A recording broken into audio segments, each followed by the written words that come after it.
on my mentor's research. He helped me perfect my method. What is yours? I'd rather not talk about it. For now, it's just theories and first approach. My process is purely experimental and unsuccessful. As long as you're cautious and methodical, you may remain empty-handed, but you won't fail. You're not the first one to warn me, but I am convinced knowledge is the main weapon against the ravages of this epidemic.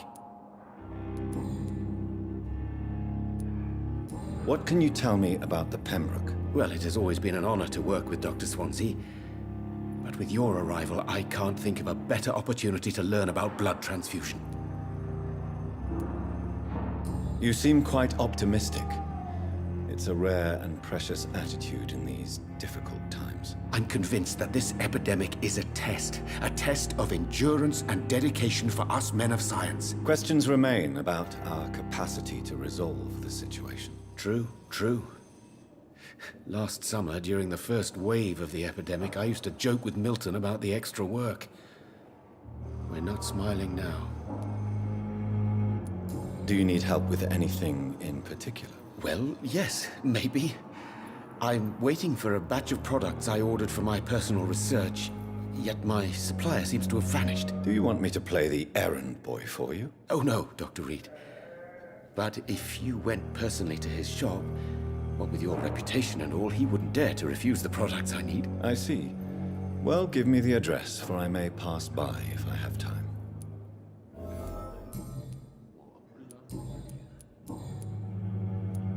Tell me more about your willingness to experiment with new medical techniques. Harvey Fiddick is a patient suffering from a severe injury that could cripple him if not treated correctly. I'm convinced your blood transfusion technique could help him. What is it you really want? To save him, or to prove your point? Fair question. I want nothing but to save my patient, Dr. Reed. Especially since I know Mr. Fiddick's story. This personal involvement could also appear to be a lack of impartiality. You must know that a good surgeon must remain neutral. I agree.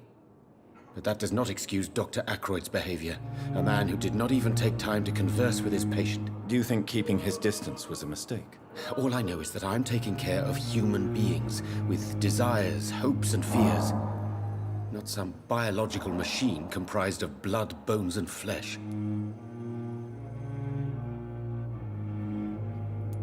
Tell me Mr. Fiddick's story. Our first diagnosis was compromised because Mr. Fiddick lied to us about the real origin of his injury. He first claimed it was an accident. But why would he hide such crucial information from us? Because he is a proud father, ashamed of putting his children at risk because of his own negligence.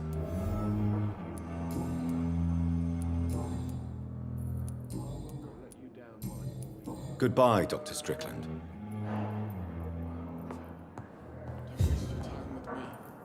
Good evening, sir. I'm Dr. Reed. May I help you? I don't know if a third opinion is needed.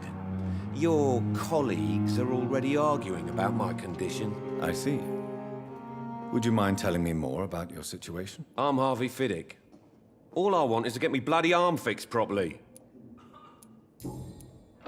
Tell me about yourself, Mr. Fiddick. I'm just a regular guy waiting to get his arm fixed, so I can return to work and to my family. I was more curious about what you were doing before being hospitalized. I'm a carpenter, and a good one too. But that means I need both arms to feed my family, Dr. Reed. Are you satisfied with your treatment here? Well, it's clear that I've chosen a bad time to be injured. Forgive my bluntness, but you seem overwhelmed by cases of the flu. I won't lie to you about it. I'm afraid we are. Are you sure you don't want to operate yourself, Dr. Reed? I have the feeling you're very capable. And your colleagues seem to think so too. In other circumstances, you would be right. But for now, I don't think I can take on the responsibility. My apologies. Tell me about the doctors who are arguing about your case. Strickland and Ackroyd. They both want the best for me, but there's a lot of pride there. Doctors are no different from carpenters, it seems. What do you mean? I often had professional arguments with rivals on a building site. Difference is I disagreed about wooden nails, not flesh and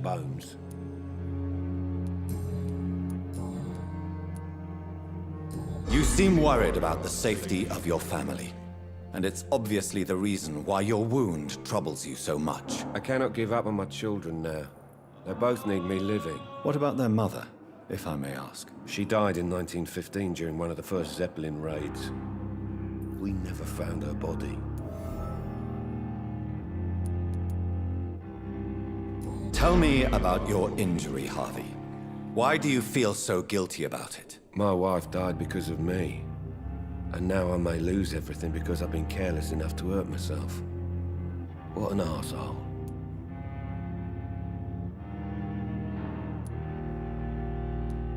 How could your job be responsible for your wife's death? I was working a double. She went out to bring me a hot meal and got caught in a German bomb raid. You can't hold yourself responsible for your injury, Mr. Fiddick. Unless you tried to hurt yourself. Of course I didn't hurt myself.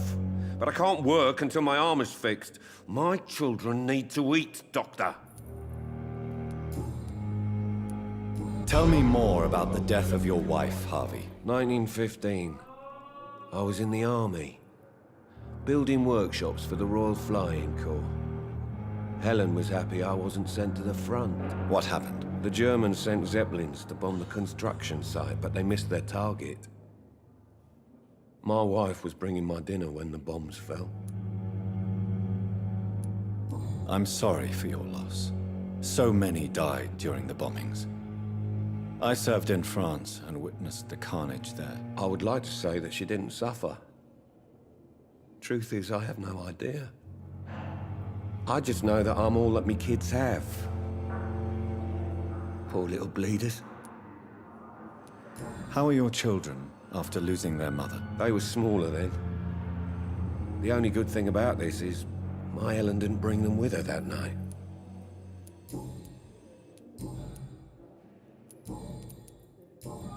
Goodbye for now, Mr. Fiddick. I'll see you later. I will not let you down, my boy.